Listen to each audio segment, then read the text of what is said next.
Pandemi mengubah pola kehidupan umat manusia.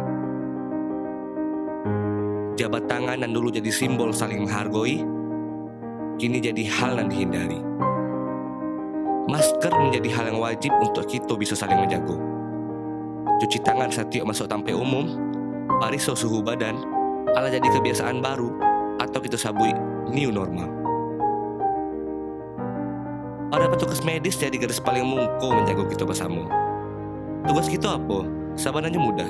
Ikuti NC protokol yang berlaku. Kita masih alun tahu bila bisa beraktivitas normal. Kita nak tahu apakah tiba-tiba virus kok bisa menyerang awak.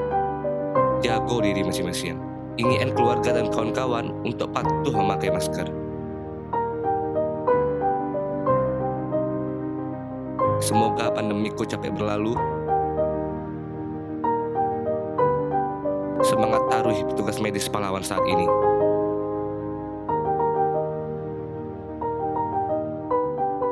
Masih tungkin untuk nagari.